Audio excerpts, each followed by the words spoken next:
안녕하세요. 해가 바뀌면서 마흔이 된 남자입니다. 불혹이 뭔지 검색을 해봤더니 세상 일에 정신을 빼앗기지 않고 판단을 흐리는 일이 없는 나이라고 하더군요. 저의 지난 날들을 생각해봤는데 매 순간순간이 흔들렸던 것 같습니다. 이젠 정신을 바로잡고 살 나이이니 큰 실수는 절대 하지 말아야겠어요. 이렇게 불혹이 된 제가 작년에 너무 한심한 일을 겪었답니다. 다시 생각해도 어이가 없고 왜 당했는지 이해가 되지 않는답니다. 그럼 작년에 있었던 저의 사연을 써보도록 하겠습니다. 저는 학창시절부터 요리에 관심이 많아 일찌감치 대학을 포기하고 요리학원에 다녔어요. 한식, 중식, 그리고 일식 자격증까지 모두 한 번에 합격했답니다. 그래서 군대를 취사병으로 들어갔고 2년 내내 훈련 대신 조리를 하며 보냈습니다. 취사병 경험은 전역 후에도 큰 도움이 됐어요. 처음 식당에 취직할 때 이력서를 여러 군데 넣었는데 모든 곳에서 일해보자는 연락이 왔답니다.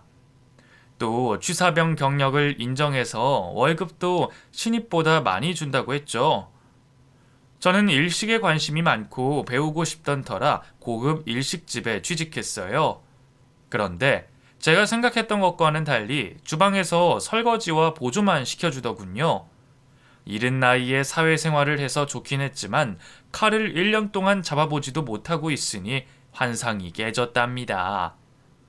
업무 시간 외에 칼질 연습을 하라고 해서 남은 생선에 칼질을 했고 튀김 연습도 매일 했어요. 하루 14시간을 식당에만 있다 보니 친구들을 만나거나 취미 생활을 하는 건 사치였고 힘들어서 하고 싶지 않았습니다. 조리 보조사의 월급은 아시는 분은 아시겠지만 박봉이었어요. 한 달 월세와 생활비, 적금을 제외하면 여윳돈이라는 게 남지 않았죠. 그래서 더 놀고 싶은 마음이 없어서 20대의 나이를 식당에서 일만 하며 성실하게 살았던 것 같아요. 보조로 일한 지 3년 만에 칼을 잡고 회를 떴고 초밥을 만들고 튀김까지 튀겨가면서 손님들을 대접하며 인정받는 요리사로 쭉 일했답니다. 서른의 나이가 됐을 때는 눈을 감고 칼질을 할 정도로 익숙했고 기름의 온도는 직감으로 알아채서 능수능란하게 요리하는 사람으로 거듭났어요. 이렇게 7, 8년을 한 식당에서 거의 쉬지 않고 일했는데 모여진 돈은 얼마 되지 않았습니다. 평생 꿈인 저만의 식당을 차리려면 턱없이 부족했어요. 그래서 더 고생해보기로 하고 직원으로 오랜 기간을 일했습니다. 30대 초반을 지나 중반이 되자 그나마 가능성이 보일 만한 돈이 모였어요. 사장님이 자주 보너스를 챙겨주신 덕이었죠. 그래서 대출을 받은 돈을 더해서 37의 나이에 작은 식당을 마련할 수 있었습니다. 제가 일하던 식당과 가까운 곳이었는데 메뉴는 사장님과 겹치지 않는 라멘으로 결정했어요. 취미이자 특기가 요리였던 제가 가장 자신 있던 메뉴였고 직원 없이 혼자 할 수 있는 것으로 생각하다가 라멘을 선택했어요. 일본에 한 번도 가보진 않았지만 누구보다 많이 라멘을 먹어봤기 때문에 큰 자신이 있기도 했답니다. 그래서 여러 맛의 라멘을 메뉴로 올려놓고 영업을 시작했는데 목표 이상으로 장사가 잘 됐어요. 오픈 첫 달은 매일 재료가 빨리 소진돼서 오후 3시 안에 장사가 끝났답니다. 과한 욕심을 내지 않고 하루 200그릇만 팔았어요. 그 정도만 해야 몸살이 나지 않고 휴무 없이 일할 수 있을 것 같았기 때문이죠. 일은 매우 즐거웠고 돈 버는 재미가 쏠쏠했어요. 월급쟁이로 일할 때와는 비교도 안 될 만큼 잘 벌어서 하루하루가 감사하고 흡족했답니다. 이렇게 철저하게 준비가 된 상태에서 장사를 했기 때문에 슬럼프가 오거나 손님이 끊기는 일은 없었습니다. 그렇게 2년의 세월을 이전과 똑같이, 아니, 더 열심히 식당에서 일했더니 대출금도 모두 갚았고 모아둔 여윳돈도 꽤 많았답니다. 결혼해서 신혼집을 마련할 수준으로 통장에 돈이 채워졌는데 안타깝게 여자가 없었네요. 가게는 날이 갈수록 바빠지고 일손이 부족해지는 걸 절실하게 깨닫게 되자 알바생을 채용하기 시작했습니다. 대부분 같이 일하게 된 알바생은 대학생이어서 계절이 바뀔 때마다 일을 그만뒀답니다. 이제 좀 손발이 맞아간다고 느껴지면 그만두기 때문에 사람을 쓰는 게 스트레스더라고요. 그런데 얼마 뒤 새로운 알바생을 뽑았는데 대학생도 아니었고 공시생도 아니었답니다. 저보다 12살이 어린 여자였는데 보육원을 나와 이런저런 일을 다 해보다가 저희 식당까지 왔다고 하더라고요. 세리씨, 저는 최저시급밖에 주지 못하는데 괜찮으시겠어요? 그럼요. 그동안 일하면서 최저시급 이상으로 받아본 적이 없으니까 상관없어요. 그래도 먹고 싶은 라멘을 마음대로 먹을 수 있다고 하셨으니까 충분히 만족하는 일자리가 될 것 같아요. 그 부분에서는 제가 약속하죠. 먹는 건 아낌없이 지원해 드리겠다는 걸요. 그런데 이력서를 보니까 대학에 가지 않으셨네요. 혹시 몇 달 일하시다가 공무원 시험 준비한다고 관두시는 건 아니죠? 그러자 알바생은 공부할 돈도 없고 머리도 되지 않는다고 하더군요. 자기는 오롯이 돈에만 욕심이 있어 일하는 걸 행복하고 감사하게 생각한다고 했답니다. 또 하고 있는 알바가 2개가 더 있었고 모두 2년 넘게 책임감 있게 일하고 있으니 중간에 그만둘 걱정을 할 필요가 없다고 말했답니다. 이에 저는 이번에는 제대로 되고 오래 일할 수 있는 파트너가 생긴 것 같아 너무 좋았어요. 알바생 세리 씨는 얼굴이 하얗고 예쁜 데다 인상까지 좋아서 손님들에게 인기가 많았습니다. 젊은 청년들이 라멘을 먹으러 들르면 항상 전화번호를 물어왔답니다. 하지만 세리 씨는 절대 자기 연락처를 주지 않았고 일에만 몰두해 줬어요. 세리 씨, 젊은 나이인데 남자도 사귀고 그래야지. 매일 잘생긴 대학생들이 대시하는데 매번 거절만 하네. 저도 남자 사귀고 싶죠. 그런데 아무한테나 찝적대는 남자는 싫어요. 저의 내면을 좋아해주는 사람을 만나고 싶다고요. 이야, 세리 씨는 여러 가지로 참 성숙한 사람이네. 요즘 보기 드문 20대 같아. 제가 칭찬을 해줬더니 이번에는 세리 씨가 저에게 질문을 던지더군요. 사장님은요? 애인 있으세요? 나? 있겠니? 맨날 식당에서 일만 하고 집에 가선 잠만 자는데 어릴 때나 지금이나 일만 해서 여자를 제대로 사귀어 본 적도 없다. 그런 것 같아요. 사장님은 여자 손님들 눈을 제대로 못 보시는 것 같더라고요. 말도 더듬으시고. 그런데 왜 연애를 안 하세요? 인물 좋겠다. 돈도 잘 버는데. 인물이 좋다고? 그런 말은 또 처음 들어보네. 빈말이라도 고마워. 빈말 아닌데요? 사장님은 진짜 훈남이세요. 사장님, 저 같은 여자는 어떠세요? 세리 씨 나 놀리는 거지? 여하튼 좋게 봐줘서 고마워. 놀리는 거 아닌데? 저는 사장님처럼 멋있는 남자가 내 남자친구였으면 좋겠다고요. 그 말을 듣자 머리가 쭈뼛 서면서 심장이 쿵쾅대기 시작했습니다. 여자에게 이런 말을 처음 들어봤으니 그럴 만도 했죠. 저는 민망해서 괜히 주방에 들어가서 냉장고 정리하는 척을 했답니다. 나쁘끄러운 대화는 거기서 그쳤지만 그날 이후로 세리 씨 얼굴만 보면 심장이 고장나서 난리도 아니었어요. 한참 나이가 많은 놈이 주책 없다는 걸 알면서도 쉽게 감정이 가라앉지 않았습니다. 그렇게 세리 씨와 계속 일을 했는데 제가 그녀를 진심으로 좋아하고 있다는 걸 느낄 수 있었죠. 일시적인 감정이 아니라 진심으로 좋아하는 감정이었죠. 제 짝사랑은 갈피를 잡지 못해서 좋아하는 티를 많이 내게 됐어요.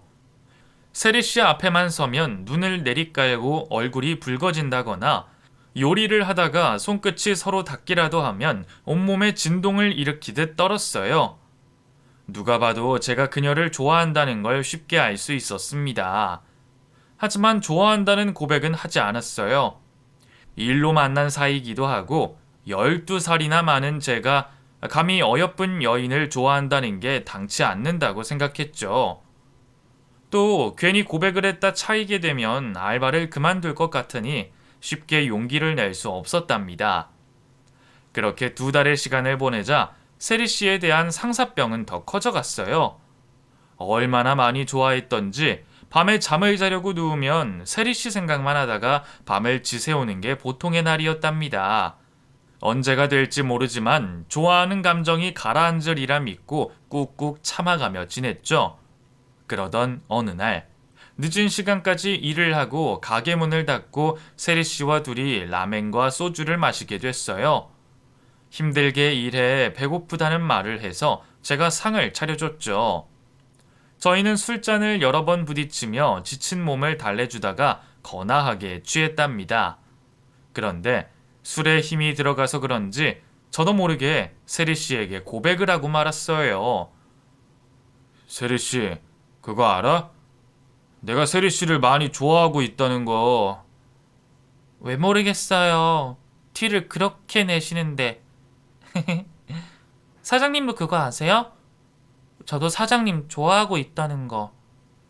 그녀 역시 저를 좋아한다는 말을 듣자 온몸에 닭살이 돋았습니다. 무슨 말을 어떻게 해야 할지 몰라 헤헤거리며 웃기만 했답니다. 진짜야? 그거 참 고맙네. 나 같은 노땅을 좋아해 준다니. 세리씨, 생각보다 눈이 낮은가 봐. 아닌데? 저 눈 엄청 높은데? 그리고 사장님 정도면 노땅 아니에요. 아직 청년축에 속하는 나이라고요. 게다가 동안에 날씬하시니 저랑 사귀시면 꽤 잘 어울릴 거예요. 사귄다고? 세리씨, 진심으로 나랑 사귈 마음이 있어? 뭐야?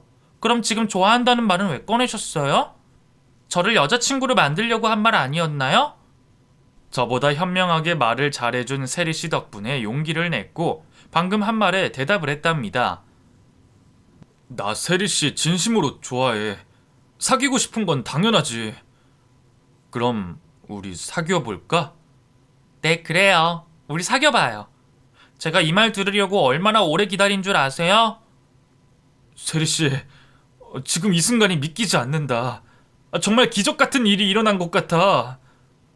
제가 떨리는 입술로 말했더니 그녀가 제 손을 잡아주며 앞으로 예쁘게 잘 사귀어보자고 속삭여줬답니다. 그렇게 연애를 시작하게 됐는데 여자 경험이 거의 없던 저는 매일 부끄러워했는데 세리 씨가 리드해주면서 저를 적응하게 도와줬습니다. 그래서 수줍던 저의 태도는 얼마 후 당당하고 열정적인 남자로 바뀌었고 애정 표현을 시도 때도 없이 하는 늑대가 됐답니다. 저는 일과 사랑을 동시에 했는데 2가지 모두 소홀히 하지 않았어요. 오히려 연애를 시작하고 나니 일을 더 열정적으로 했답니다. 가게의 손님들은 늘 그래왔듯이 줄을 서서 입장해 식사를 하셨는데 코로나의 영향을 거의 받지 않았어요. 정부에서 6시 이후로 문을 닫으라고 지침이 내려왔지만 제가 준비한 재료는 오후에 모두 소진이 돼서 일찍 문을 닫고 퇴근했답니다. 데이트는 거의 집에서 했어요. 여자친구인 세리 씨가 알바를 2개나 더 하고 있어서 매일 데이트를 하진 못했지만 시간이 나서 같이 시간을 보내게 되면 늘 저희 집에서만 놀았답니다. 세리 씨는 데이트 비용을 쓰는 게 너무 아깝다고 돈을 아끼며 집 데이트를 하자고 했네요. 그래서 저희는 집안에서 영화를 보거나 식사를 했고 사랑도 실컷 나눴습니다. 연애한 지 3개월이 지나자 세리 씨에게 더 깊이 빠져버렸어요. 그동안 그녀 없이 어떻게 살아왔는지 후회가 들기도 했고 앞으로 세리 씨 없는 인생은 상상도 하고 싶지 않을 만큼 사랑하게 됐답니다. 그녀도 저와 같은 마음이었는지 어느 날 같이 잠을 자고 일어나서 이런 말을 하더군요. 오빠, 우리 그냥 결혼하는 게 어때? 매일 이렇게 같이 잠을 자고 아침에 같이 깨어나는 부부가 되면 좋을 것 같지 않아? 결혼? 왜 이렇게 놀라? 설마 나랑 연애만 하고 결혼은 다른 여자랑 할 생각이었어? 아니, 당연히 결혼하게 된다면 세리 너랑 해야지. 그런데 네 나이가 너무 어려서 생각도 못하고 있었어. 다 큰 성인들이 결혼하는데 어린 게 어딨어. 그리고 복잡하게 생각하지 말고 혼인신고만 하고 같이 살면 되잖아. 여기 오빠 집에서 말이야. 여자친구의 말을 들으니 진짜 결혼이라는 게 하고 싶어졌어요. 세리와 매일 한 침대에서 자고 일어나는 걸 생각해보니 무척이나 설렜고 훗날 아이까지 낳아서 예쁜 가정을 꾸리면 더 바랄 게 없을 것 같았습니다. 그래서 전 결혼을 결심했고 세리에게 얼마 뒤 프로포즈 반지를 주며 청혼을 했답니다. 세리야, 오빠랑 결혼하자. 치, 이제야 청혼을 하네? 내가 그동안 얼마나 이 순간을 기다려온 줄 알아? 난 오빠랑 시작할 때부터 결혼이 하고 싶었다고. 고마워, 세리야. 나 같은 놈 사랑해줘서. 그리고 평생 함께 해주겠다고 마음 먹어줘서 진심으로 고마워. 우리 정말 행복하게 잘 살아보자. 당연하지. 우리 커플은 대한민국에서, 아니, 세계에서 가장 행복하게 잘 살 거야. 그럼 어서 반지 끼워줘. 저는 반지를 끼워주며 다시 한번 사랑한다고 속삭였고 그녀에게 입맞춤을 했답니다. 결혼 준비는 따로 할 게 없었어요. 제가 좋은 아파트로 이사를 떠나자고 했더니 그냥 제 집에서 살림을 차리자고 하더군요. 가전제품도 갈아치울 필요 없이 제가 쓰던 걸 그대로 사용하자고 말해줬답니다. 세상에 이렇게 배려와 이해심이 넘치는 여자가 있을까 하는 생각을 매일 하며 행복에 겨운 나날을 보냈어요. 혼인신고는 세리가 사는 오피스텔의 계약 만료일에 하기로 했습니다. 당장 오피스텔을 비우더라도 집주인이 보증금을 주지 않는다고 하기에 조금 기다리기로 했답니다.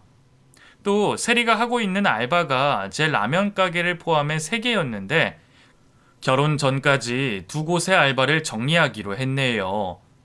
2~3달을 기다리면 저에게도 사랑스러운 아내가 생기는 것이었답니다.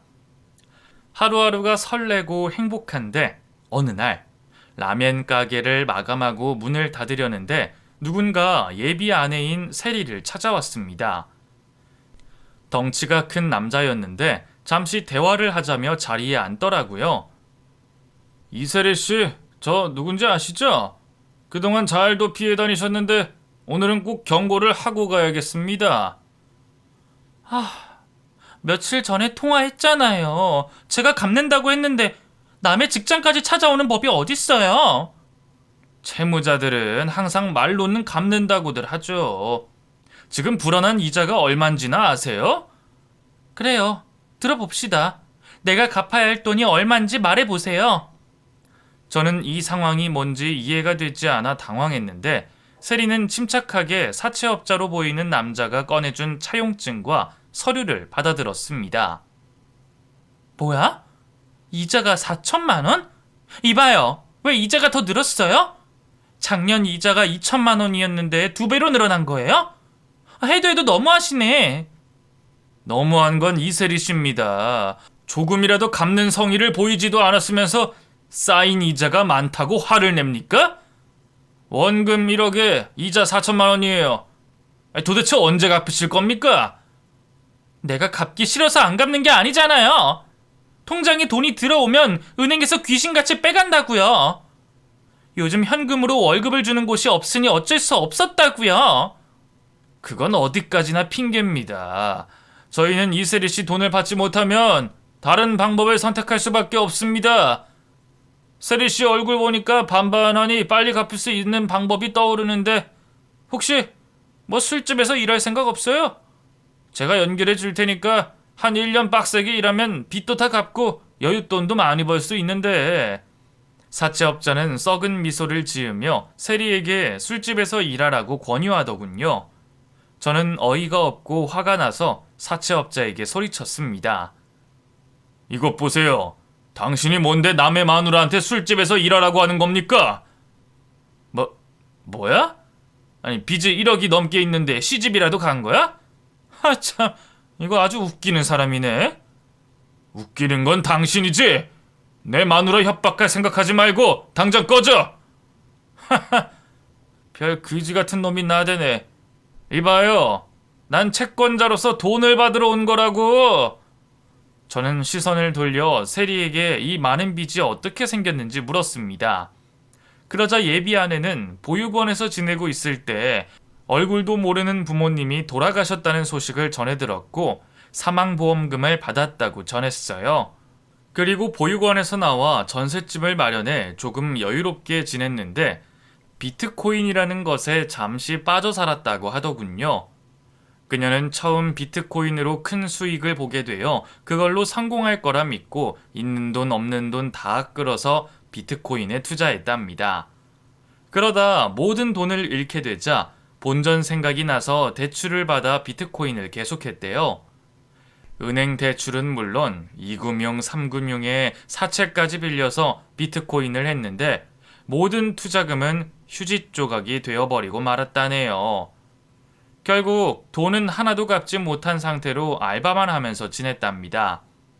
빚더미에 앉은 채 살아가고 있다는 걸 숨겨왔기 때문에 지금 상황이 많이 혼란스러웠습니다.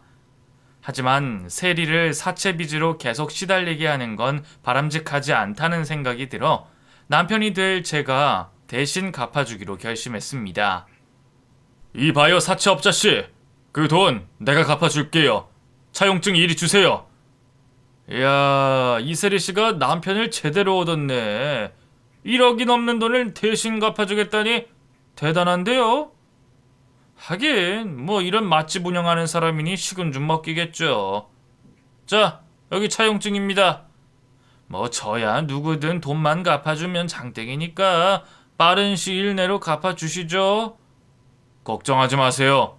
내 아내한테 다시 찾아오지 않도록 빨리 갚아줄 테니까. 아이고, 그럼 기대하겠습니다. 이달 안으로 갚지 않으면 제 얼굴 또 보셔야 할 겁니다.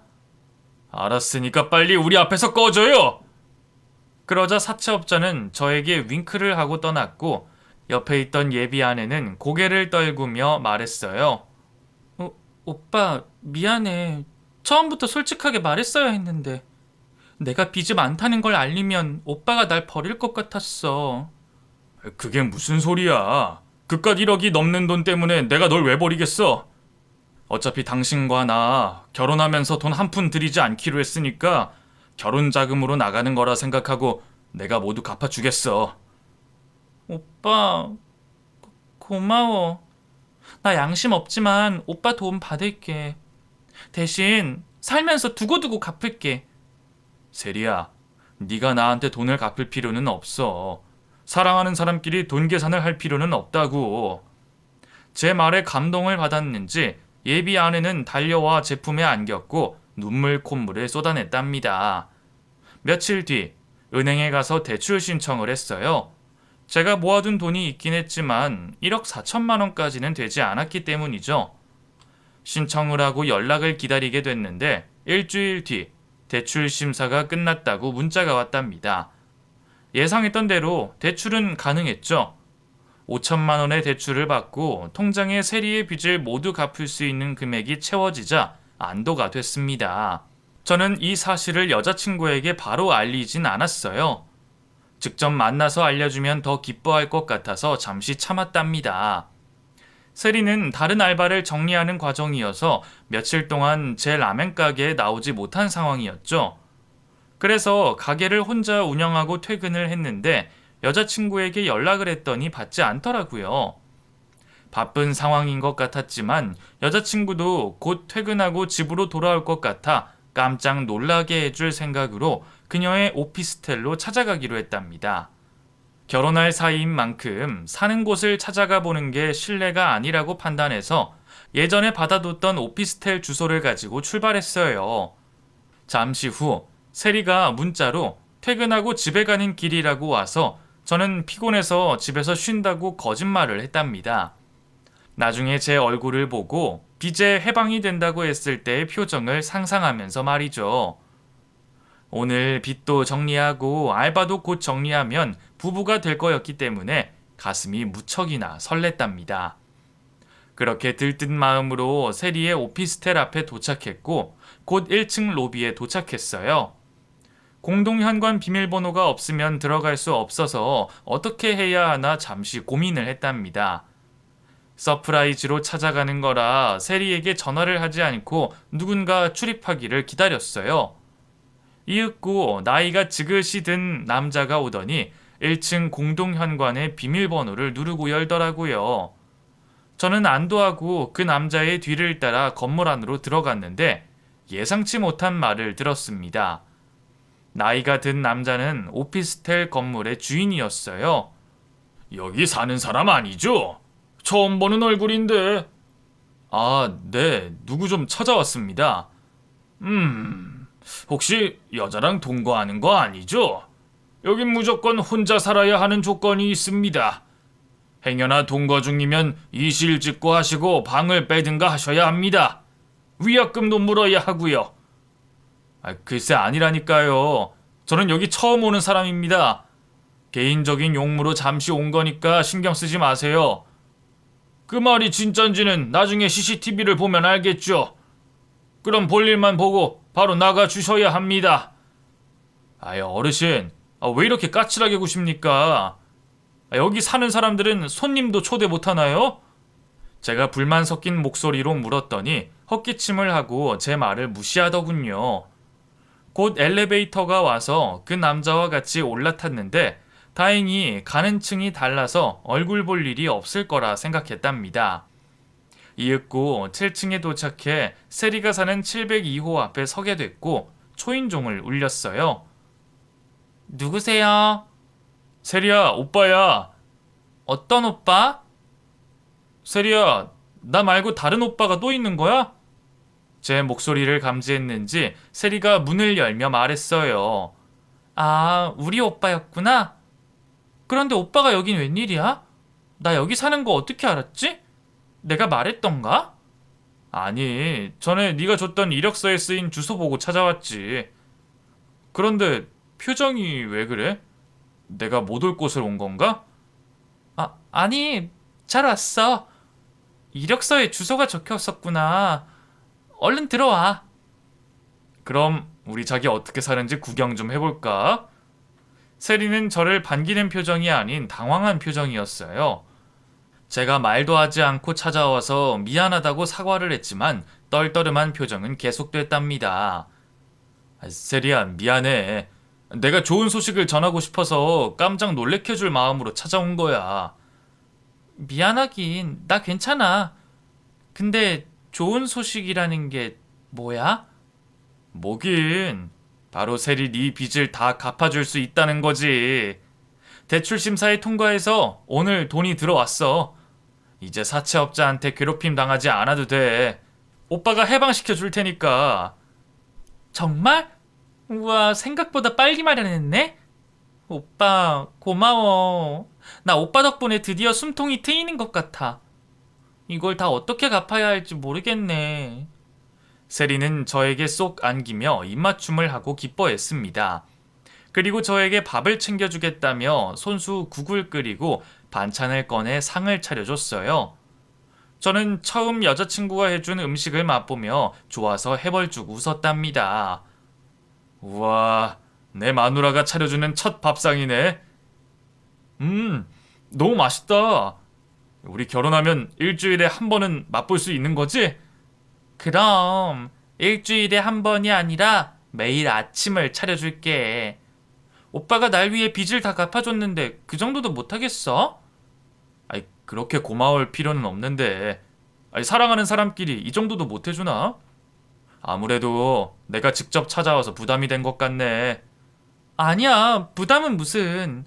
나도 빚을 갚아주지 않아도 매일 아침을 차려줄 생각이었거든. 오빠라는 사람이 나에게 얼마나 중요한 사람인데 그 정도도 못해줄까?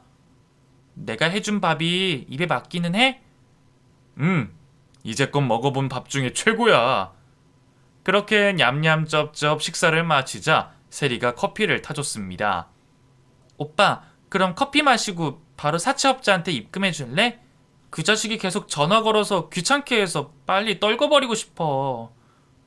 그 자식은 내가 주겠다고 했는데도 계속 괴롭힌 거야?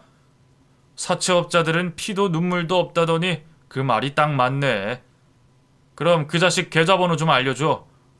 저는 벌떡 일어나 핸드폰을 꺼내서 은행 앱을 켜고 계좌번호를 누를 준비를 했답니다.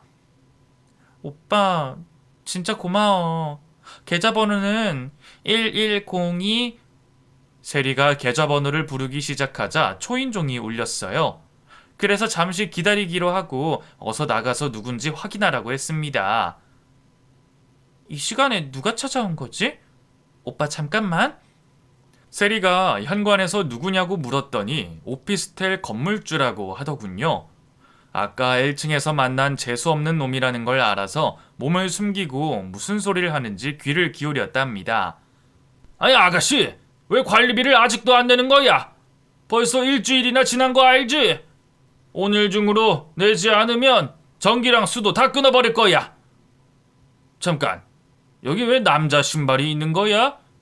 혹시 동거라도 하는 거야? 내가 혼자 사는 사람만 받는다고 그렇게 말을 했는데 왜 약속을 안 지키는 거야? 아저씨, 관리비 오늘 중으로 낼게요. 그리고 동거하는 거 아니거든요. 오빠가 찾아온 거니까 괜한 의심하지 마세요. 괜한 의심? 어젯밤에도 남자랑 같이 들어가는 걸 봤는데 괜한 의심이라는 말이 나와? 그게 무슨 소리예요? 남자랑 들어오다뇨. 하여튼 실없는 소리 그만하세요. 이만 문 닫을 겁니다. 오늘 안으로 무조건 관리비 내는 게 좋을 거야. 그렇게 현관문이 닫혔습니다. 저는 건물주가 말한 남자에 대해 물어봤습니다. 세리야, 어젯밤에 어떤 남자랑 같이 들어왔어? 아니, 저 영감탱이는 맨날 헛소리를 하는 놈이야. 집에 친구도 못 부르게 하는 악독한 집주인이라고. 그러니까 괜한 오해하지 말고 저 영감탱이가 한 말은 생각에서 지워버려. 그래? 알겠어. 오빠, 생각해보니까 우리가 여기서 이러고 있는 게 말이 안 되는 것 같아. 1억 4천의 빚을 탕감하는 날인데 축하 파티를 해야 하지 않겠어? 우리 나가서 비싼 와인 마시러 가자. 어? 나는 오늘 여기서 같이 보낼 생각이었는데. 오빠 방금 건물주 못 봤어? 괜히 트집 잡히지 않으려면 빨리 나가는 게 좋을 것 같아. 듣고 보니 그러네. 그럼 밖에 나가서 편하게 시간 보내자. 그 사채업자한테 입금은 와인 마시면서 입금할게. 응, 그러자. 그럼 나 외출할 준비 좀 할게. 화장실에서 옷 좀 갈아입고 화장 좀 고칠게. 그래, 뭐 천천히 준비해. 오늘은 실컷 만끽하고 즐길 거니까 예쁘게 하고 나와. 세리는 미소를 지으며 화장실로 들어갔습니다. 그 사이 저는 세리가 살던 방 안을 살펴봤고 서랍을 열어 뭐가 있는지 살펴봤어요. 그런데 딱히 볼만한 게 하나도 없더군요. 보육원에서 자라서 그런지 과거 사진도 한 장 없었고 특별한 물건으로 보이는 게 없더라고요. 그래서 구경을 끝내고 담배나 한 대 피우려고 베란다로 나갔습니다. 창문을 열고 담배에 불을 붙여 한 모금 빨았는데 어디선가 소리가 났어요. 베란다를 훑어보는데 세탁기 말고는 아무것도 없어 잘못 들었구나 하고 계속 담배를 빨아들였습니다. 그런데 잠시 후 세탁기 안에서 재채기 소리가 들리는 겁니다. 너무 놀란 저는 들고 있던 담배를 떨어뜨리고 다리에 힘이 풀려 잠시 주저앉았습니다. 오피스텔에 도둑이 들었고 세탁기에 몸을 숨기고 있는 상황이라 판단했죠. 떨리는 손으로 세탁기를 슬며시 열었더니 시커먼 눈동자가 저를 올려다보고 있었답니다. 엄마야, 당신 뭐야? 도둑이야? 아이, 젠장 걸려버렸네. 당신은 사채업자잖아. 당신이 왜 여기 숨어 있는 거야? 이봐요, 형씨. 괜한 오해하지 마세요. 이세리 씨가 돈을 갚는다고 해서 찾아왔다가 당신이 들어와서 몰래 숨은 거라고요. 돈은 내가 갚는다고 했지 않습니까? 그런데 내 여자친구 집에 왜 찾아와요? 그리고 나를 모르는 것도 아닌데 세탁기에는 왜 숨었어요? 안 되겠어요. 당신 경찰에 신고하겠습니다. 그러자 사채업자가 몸을 일으켜 세탁기에서 나왔는데 입고 있는 옷이 세리의 티셔츠였습니다.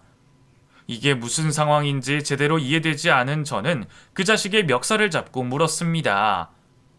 네가 왜 내 마누라 옷을 입고 있는 거야? 너 뭐하는 자식이야? 그때 화장실에 있던 세리가 제 목소리를 들었는지 다급하게 나오더군요. 오빠 그만해. 별일 아니야. 그 남자는 그러니까 세리 너도 말을 못하는구나. 둘이 무슨 사이야? 당장 이실직고하지 않으면 경찰에 신고하겠어. 제가 핸드폰을 꺼내 112 버튼을 누르려고 하자 사채업자가 넙죽 엎드려서 빌기 시작했습니다. 형님, 죄송합니다. 저희가 죽을 죄를 졌습니다. 세리 너도 빨리 무릎 꿇고 빌어. 우리 이번에 들어가면 좋게 5년은 썩을 거라고. 아이, 다 된 밥에 코 빠뜨렸네. 젠장할. 할 수 없지. 이실직고 해야겠네. 오빠, 그러니까 얘랑 나랑은 같은 고아원에서 자란 친구이자 애인 사이야. 우리가 짜고 오빠한테 접근한 거야. 한몫 땡기려고. 세리의 말이 너무 황당했지만 모두 진실인 것 같았습니다. 그래야 모든 퍼즐이 맞았으니까요. 어이가 없던 저는 왜 저에게 이 같은 일을 벌였는지 물었어요. 세리 너 진짜 이 자식이랑 짜고 나한테 사기치려 했던 거야? 나를 사랑한다고 했던 게 모두 거짓말이었냐고? 내가 사채 빚을 입금하면 바로 토낄 계획이었니? 맞아. 오빠한테 공사 치려고 접근했어. 그런데 오빠는 피해본 거 없으니까 신고하지 말아줘. 오빠도 영계 만나서 좋았잖아. 쌤쌤 치고 여기서 마무리하자.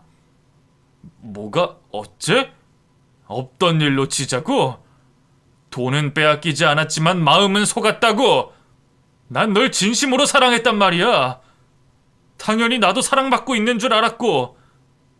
뭐래? 늙은 새끼가 어디 나 같은 여자를 넘봐? 야 인간아, 너 피해본 게 없으니까 신고해봤자 무혐의로 끝날 거야. 괜히 피곤하게 경찰서 왔다 갔다 하지 말고 여기서 깨끗이 끝내자. 사기꾼녀는 끝까지 당당하더군요. 사과는커녕 자기랑 사귄 걸 감사하게 생각하라며 빨리 오피스텔에서 꺼지라고 말했답니다. 저는 온몸이 바들바들 떨렸고 이 둘을 용서할 수 없어서 112 버튼을 눌렀어요. 그리고 신고 내용을 말하려고 했더니 사채업자로 사기친 남자놈이 벌떡 일어나더니 제 핸드폰을 빼앗아 끊어버리더군요. 이 노땅 새끼가 무릎 꿇고 빌었으면 조용히 넘어가줘야지 뭔 짓거리를 하는 거야? 야 세리야, 짐 싸라. 이 새끼가 또 신고할 수 있으니까 다른 데로 튀어야겠어. 알았어. 금방 싸니까 그 자식 핸드폰이나 깨버려. 사기꾼 놈은 제 핸드폰을 깨버리더니 자기들이 나갈 때까지 기다리라고 하더군요. 저는 이 모든 상황이 기가 막히고 어이가 없기도 했지만 범죄자들이 무슨 짓을 할까봐 겁이 나더라고요. 시키는 대로 하지 않으면 무슨 일이든 당할 것 같아 가만히 앉아 있었습니다. 그런데 제가 112에 신고했을 때 전화가 끊겨서 추적을 했는지 경찰관들이 오피스텔로 찾아왔어요. 초인종을 누르자 세리가 어쩔 수 없이 문을 열었답니다. 저는 경찰관들에게 사기꾼들에게 감금을 당한 상황이라고 일렀습니다. 경찰관님, 이것들 사기꾼들이에요. 저한테 사기치려다가 걸려서 지금 도망가려고 짐을 싸고 있었다고요. 제가 소리를 고래고래 지르자 세리가 방긋 웃으며 말했어요. 경찰관님들 고생 많으시죠? 저희 오빠가 정신이 온전치가 않아서 자주 이러곤 해요. 정신병자가 하는 말이니까 신경 쓰실 거 없어요. 아니에요. 이것들 진짜 사기꾼들 맞아요. 잡아가서 조사하면 다 아실 겁니다. 얼른요. 경찰관들은 다행히 제 말을 신뢰하고 저와 사기꾼 두 년놈을 데리고 경찰서로 향했습니다. 두 년놈은 걸릴 게 없다고 생각했는지 경찰차 안에서 아주 차분하더라고요. 이윽고 경찰서에 도착해 조사를 시작했어요. 먼저 사채업자로 속인 놈과 세리의 전과를 조회했는데 이미 사기 전과가 이범이었답니다. 그래서 경찰은 저에게 어떤 일이 벌어졌는지 물었고 저는 하나도 빠짐없이 일어났던 일을 줄줄이 읊었습니다. 그러자 경찰은 두 년놈의 핸드폰을 압수했는데 아무런 기록이 없어서 포렌식을 신청했답니다. 그동안 두 년놈은 초조해하면서 발을 동동 굴렸는데 2시간 뒤 세리가 사기친 남자가 저뿐만 아니라 두 사람이 더 있다는 걸 밝혀냈어요. 그 둘은 세리가 일하던 다른 식당 사장들이었습니다. 알고 보니 노총각 사장들이 일하는 식당들만 골라서 취직해 꼬리를 친 겁니다. 저처럼 일만 해오며 살아서 여자를 모르고 살았던 순진한 남자들을 말이죠. 그 알바 사장들은 이미 사기꾼들의 대포 통장에 거짓 사채 빚을 입금한 상태였습니다. 사기를 당한 상황인데 아직 이 사실을 모르고 있었죠. 그래서 경찰관들이 두 사장에게 전화해 경찰서로 빨리 오라고 했습니다. 1시간 뒤 저처럼 세리와 사랑에 빠진 남자 둘이 경찰서에 들어왔고 경찰들에게 현재 상황을 전해 듣게 됐어요. 두 남자는 경찰의 말을 믿지 않으며 세리를 끝까지 믿고 있더라고요. 그래서 제가 나서서 상황을 덧붙여 설명했습니다. 이봐요들, 저랑 두 분은 사기 피해자예요. 이 자식 사채업자가 아니라 세리랑 한 통속으로 우리한테 사기친 사기꾼이라고요. 두 분도 저처럼 세리랑 연애 중이었죠? 그리고 결혼하기로 하셨죠? 그런데 때마침 사채업자가 나타나서 거액의 빚을 갚으라고 했고요. 이게 다 이 두 년놈의 시나리오였다고요. 그러자 한 남자가 제 말을 믿었는지 세리의 뺨을 후려쳤습니다. 이 사기꾼년아! 내 돈 내놔! 나한테 뜯어간 1억 내놓으라고! 이어서 다른 사장님이 남자 사기꾼의 얼굴에 뺨을 갈겼어요. 내 돈 1억 5천 내놔! 내가 그 돈 마련하려고 식당을 담보로 대출받았다고 이 사기꾼 놈아! 내가 평생 일군 걸 한 방에 가로채려 하다니 이 똥물에 튀겨 죽일 것들! 절대 가만두지 않겠어! 결국 두 사기꾼은 이미 다 끝났다고 판단했는지 긴 한숨을 내쉬고 말하더라고요. 오빠들, 나랑 연애해서 좋았잖아. 그럼 이 정도 돈은 선물로 줄 수 있는 거 아니야? 그러게, 노땅 새끼들이 내 애인이랑 사귀었으면 영광인 줄 알아야지 어디서 손찌검을 해? 두 사기꾼은 돈을 돌려줄 테니 없던 일로 하자고 짓거리더군요.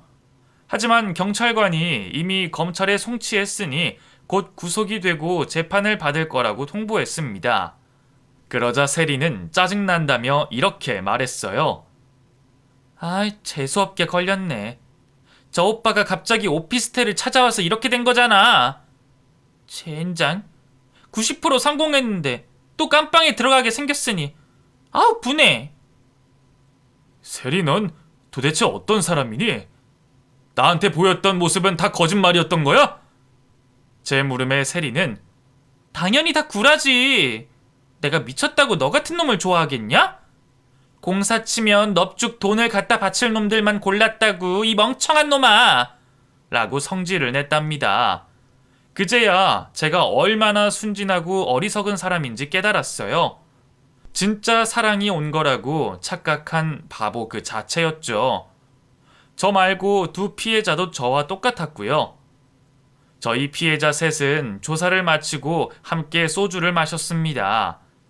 셋 다 식당 하나를 차리기 위해 고군분투했던 과거 이야기를 주저리 떠들었고 사기꾼을 사랑하게 된 것을 한심하다고 푸념을 실컷 늘어놨네요. 어쨌든 돈을 돌려받게 돼 마음의 상처만 치유되면 됐죠. 얼마 뒤 사기꾼들의 재판이 열렸는데 집행유예 기간에 사기를 쳐서 형량이 무겁게 선고가 됐답니다. 그 두 사기꾼은 법정에서 끌려나갈 때까지 피해자들에게 진심 어린 사과를 하지 않았어요. 그래봐야 형량이 줄어드는 것도 아닌데 뭐하러 사과를 하느냐고 반문하기까지 했답니다.